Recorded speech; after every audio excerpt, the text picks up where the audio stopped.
Kitab Amsal adalah salah satu kitab dalam Alkitab yang berbicara tentang hikmat.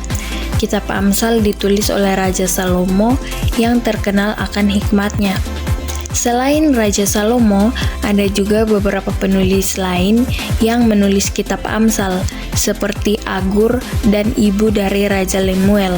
Kitab Amsal berisi kumpulan amsal-amsal, yaitu sajak-sajak atau ucapan-ucapan ringkas yang berbentuk nasihat untuk mendidik manusia. Raja Salomo adalah penulis utama kitab Amsal. Namanya dinyatakan dalam pasal 1 ayat 1, pasal 10 ayat 1, dan pasal 25 ayat 1. Menurut 1 Raja-Raja pasal 4 ayat 32, Salomo mengubah 3.000 amsal dan 1.005 lagu. Sekalipun dia memang menulis sebagian besar dari kitab Amsal ini, paruh terakhir menunjukkan bahwa dia bukan satu-satunya penulis kitab ini.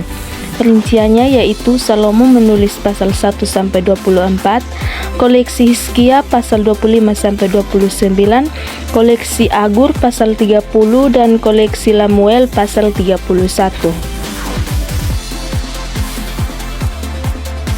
Amsal Salomo ditulis sebelum wafatnya di tahun 931 sebelum Masehi, dan koleksinya disimpan para juru tulis Raja Hizkia sekitar tahun 700 sesudah Masehi.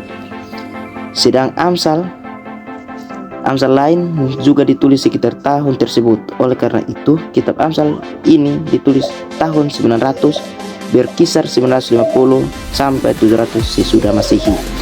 Kitab ini ditulis dalam kurun waktu sekitar tahun 900 sebelum Masehi.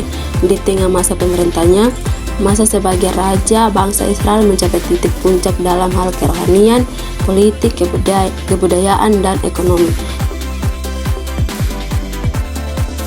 Tujuan kitab ini dinyatakan dengan jelas dalam Amsal 1 ayat 2 sampai yang ke-7, memberi hikmat dan pengertian mengenai perilaku yang bijak, kebenaran, keadilan, dan kejujuran. Amsal 1 ayat 2 sampai 3, sehingga orang yang tidak berpengalaman dapat menjadi bijak.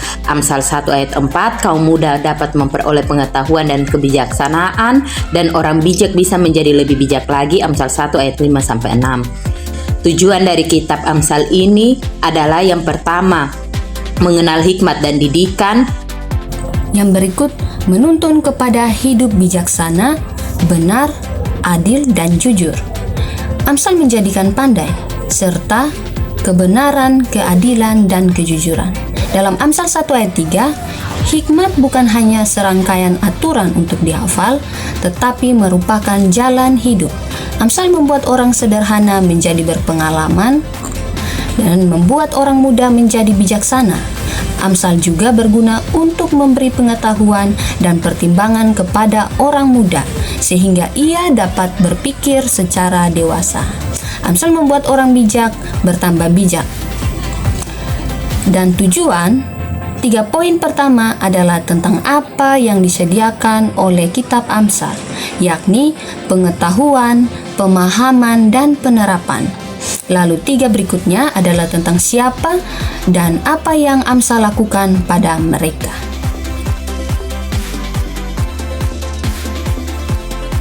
Terbelakang kitab Amsal. Kitab Amsal merupakan bagian dari tulisan-tulisan hikmat Perjanjian Lama.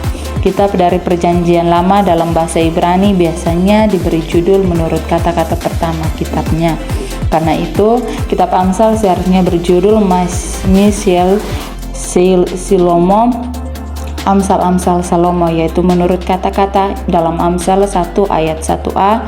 Kemudian judul ini dipersingkat orang Yahudi menjadi Misiel, artinya Amsal-Amsal. Itulah sebabnya dalam Alkitab bahasa Indonesia kitab ini diberi judul Amsal. Kitab Amsal berisi bahan pendidikan tradisional yang digunakan umat Israel sejak masa sebelum kerajaan sampai sesudah pembuangan. Tetapi situasi dan kondisi, terutama konsep keagamaan umat Israel yang berbeda dengan bangsa-bangsa lain, memberi warna khusus terhadap kitab Amsal. Dapat diduga bahwa bahan pendidikan dari Timur Tengah kuno mempengaruhi kitab ini, tetapi bahan ini terlebih dahulu mengalami penyesuaian keagamaan umat Israel. Itulah yang membuat kitab ini memiliki kekhasan bila dibandingkan dengan kitab pendidikan bangsa-bangsa lain tersebut.